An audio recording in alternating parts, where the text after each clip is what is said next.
Hello, welcome from the Telesur's headquarters in Havana, Cuba. This is From the South, and I'm your anchor, Gladys Quesada.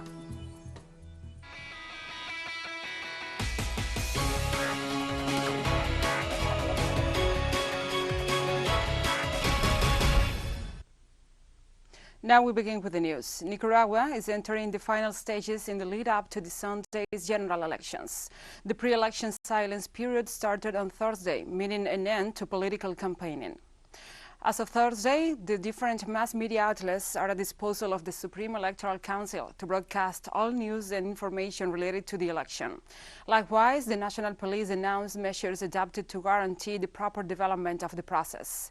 Among the restrictions imposed is the prohibition of using firearms, the ban of the transportation of chemical and explosive substances, and a halt in the sales of alcoholic beverages.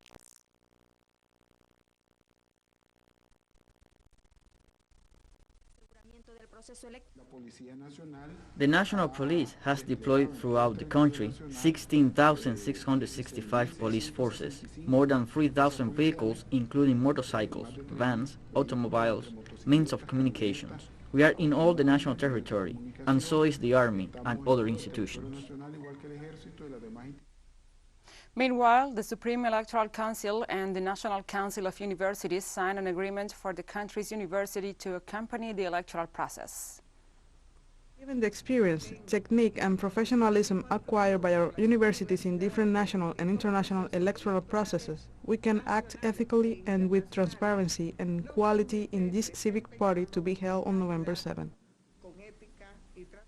Peruvian President Pedro Castillo swore in former prosecutor Avelino Guillén as the new Interior Minister, replacing Luis Barranzuela, who resigned following a scandal. After the ceremony, the Peruvian president said that the knowledge, experience, and the trajectory of the new minister will allow the government to continue fighting against crime and to be closer to fulfilling the needs of the population.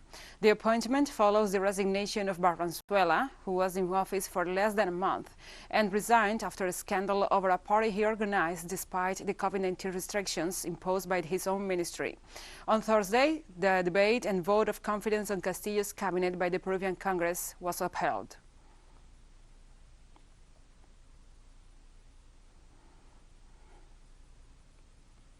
Now we move on to other topics. One of the many new aspects of the new Cuban Family Code, which will be submitted to a referendum in 2022, is the right for the same-sex couples to get married and recognition of the rights regarding their children.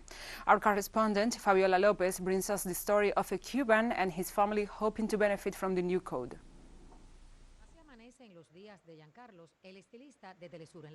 This is Gian Carlos in his morning routine. He's the makeup artist for Telesur at its Havana headquarters. He's responsible for the presenter's image in Telesur English's news programs. Come the evening, Gian Carlos transforms to become the stunning Gala, his stage name. Later, he returns to the intimacy of his home, where a loving family awaits, their hopes set on the improvements to their lives that could come about if the new family code is approved.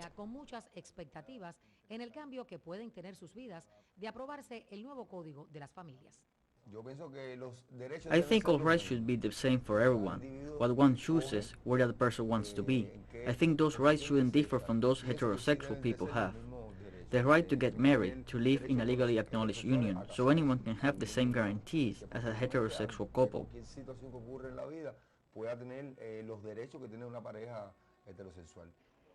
Gian Carlos and his mother belong to the Trans-Cuban network of trans people, couples and families, through which she receives training and life skills that aid in the struggle for the recognition of the rights of people like her son.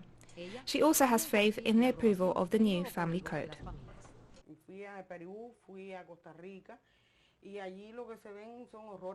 I was in Peru and Costa Rica, and frankly there one sees terrible things.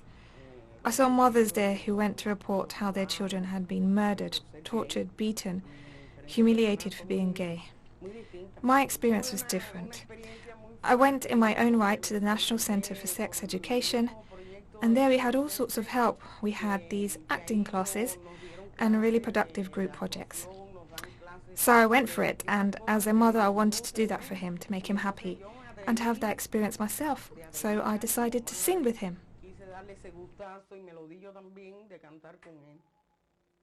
What did you sing?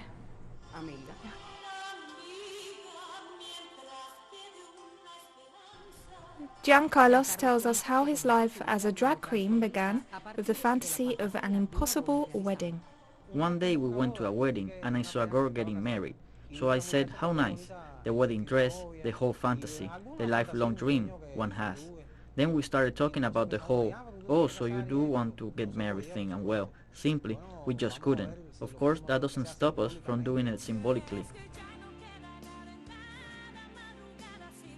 He could now be very close to making his dream come true. I always say that if everyone comes with a respectful attitude, we can achieve many things. And not because we are gay do we demand more respect. We just ask everyone else to try on other pairs of shoes other than your own. We all have rights, and it's good to see changes that look out for the well-being and prosperity of every couple and family in general.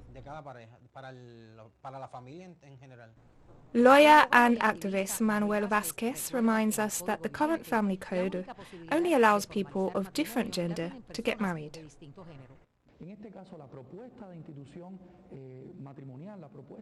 In this case, the proposal of marital institution is based on the principle of equality, not discrimination, also bearing as a principle affection as a binding and seminal element of families and also of marital unions.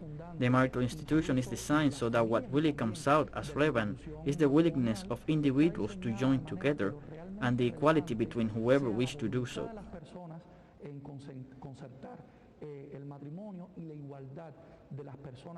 Though this expert recognizes that there are still hardline positions that create obstacles, he still believes that the new family code will be approved in the upcoming referendum. Oh yes, Cuban society will be the first to lose, all right, the first to lose the possibility of being happier, freer. Manuel Vázquez is optimistic. He explains that not accepting the new family code would be a mistake and would also mean breaking with Cuban society's tradition of embracing social justice. That is why he is sure that Cuba will have a new family code soon, one fit for the future that recognizes all kinds of love and affection. Fabiola Lopez, Telesur, La Habana. We thank you, Fabiola, for this report, and I have the best wishes for Giancarlos, his family, and all the same-sex couples in Cuba. We'll be right back after this very short break, so don't go away.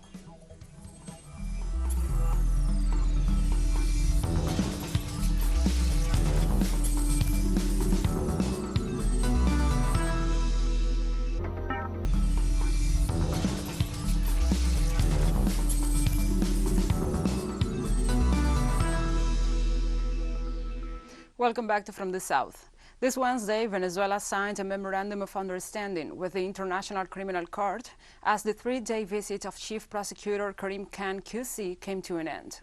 As part of the official's invitation to Venezuela, the court signed an agreement with the government of President Nicolás Maduro Moros that seeks positive cooperation and complementarity between both parties. The prosecutor pointed out that the court is deeply committed to working collaboratively and independently in Venezuela and asked that it were not to be politicized. The Venezuelan president also thanked the official for this visit.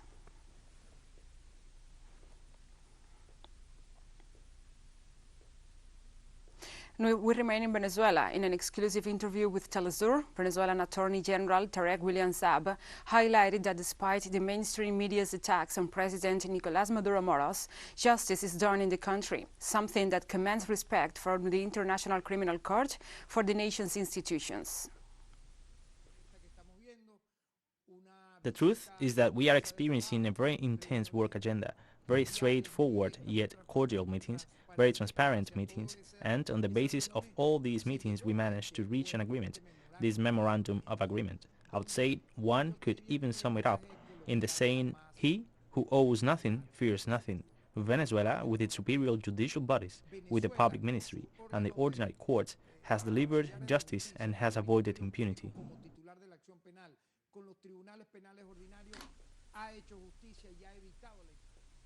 The Venezuelan Attorney General also stated that the country's authorities have issued 188 convictions over specific human rights violations committed in the country since 2017.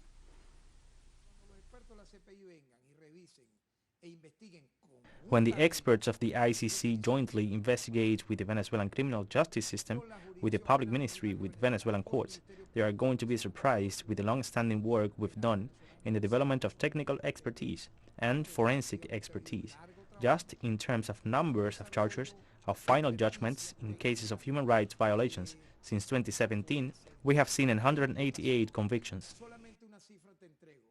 Sentencias definitivamente firmes a partir del año 2017 en relación a violaciones de derechos humanos, más allá del marco de las manifestaciones, me refiero durante estos años. The Attorney General also noted that over 40% of deaths during the attempts at destabilization by far-right opposition groups in 2017 were caused by armed protesters. En medio de alteraciones del orden público, manifestaciones muy violentas, it was at the midst of the public disturbances, very violent expressions. We have the numbers and we handed them over to the prosecutor Ken. Armed protesters were responsible for 40% of the fatal victims in the protests of June, July in the year 2017. Almost 15% were attributed to agents of the state. The rest were committed by civilians who even went as far as to put steel cables across public roads. They burned people alive. On that matter, we counted a total of 20 people who were burnt alive by unidentified civilians. Vivas, se calcularon en su momento víctimas de esta práctica 20 personas que fueron quemadas vivas. Venezuela is in the midst of campaigning ahead of the November 21st regional elections. Speaking exclusively to Telesur, the president of Venezuela's National Electoral Council, Pedro Calzadilla, highlighted the importance of the negotiation process that has made possible the holding of the elections in November with the participation of all political forces. Este poder electoral ha sido resultado. This electoral branch is the result of extensive and intensive negotiations and agreements over several years, with ups and downs, with the difficulties that we are aware of, which in some cases have advanced, in others have not, but that in the year 2021 have provided enormous results, and one of the most important results, which has captured the attention of the entire national political spectrum and of international public opinion interest in Latin America and in Venezuela, which has captured the attention of the entire national political spectrum and of international public opinion interested in Latin America and in Venezuela, because a large part of the expectations for this dialogue to advance have been deposited in this National Electoral Council, appointed by the National Assembly as required by the Constitution. Y designado por la Asamblea Nacional, tal como lo manda la Constitución, tiene en estas elecciones están depositadas buena parte de las. And we have more stories coming up after this final short break, so stay with us.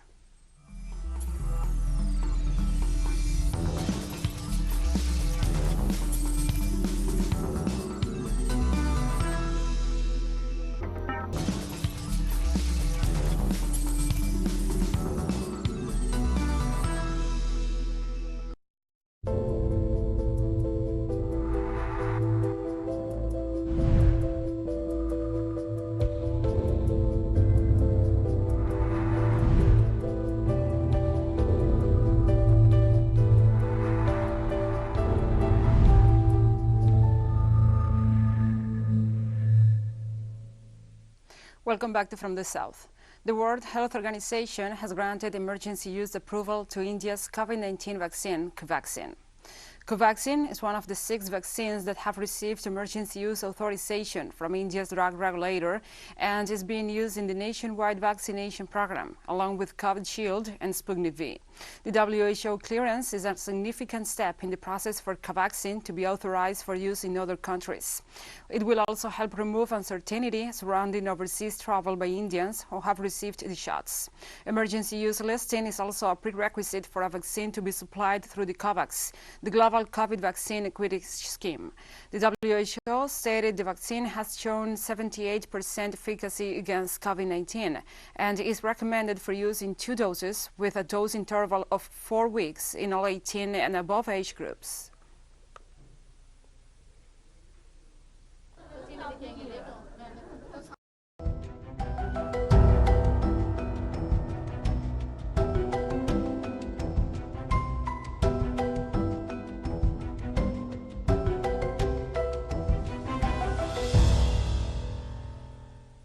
Now we address other topics. The fourth day of the United Nations Climate Change Conference, the COP26, was dedicated to climate finance. More details from our collaborators, Jan Bruce and Sabrina Fernandez.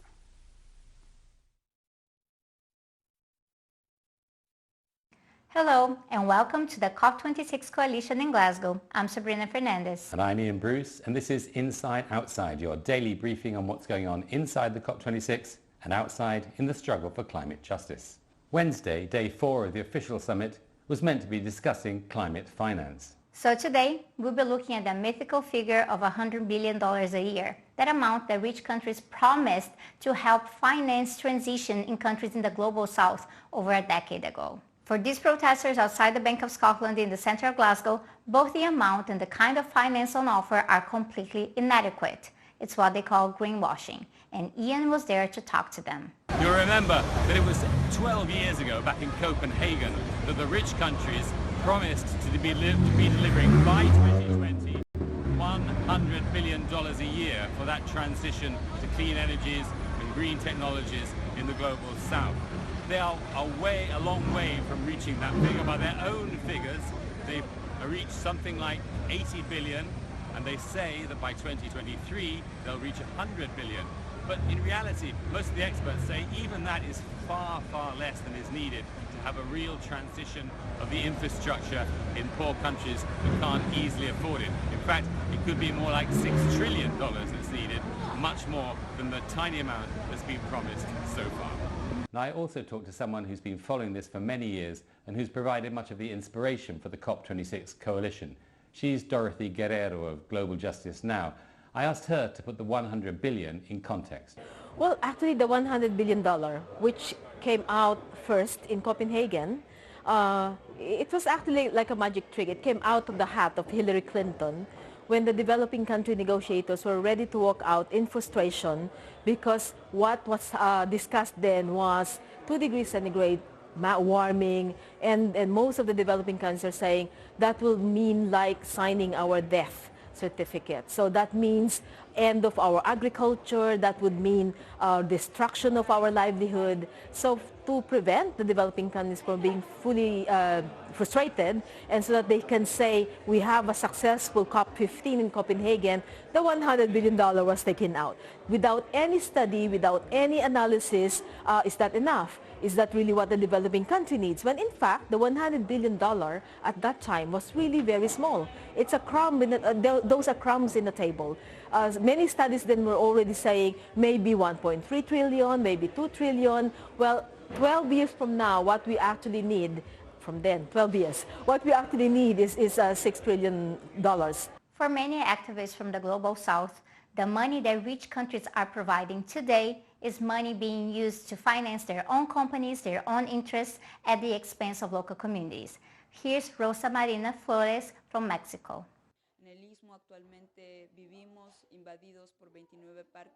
We currently live with the invasion of 29 wind farms belonging to private and public companies from different countries in Europe and other parts of the world, which are financed by these international agreements, which are used to supposedly make appeals to climate mitigation, when in reality they only seek to find spaces to continue with their strategies of capitalist accumulation at the expense of our territories.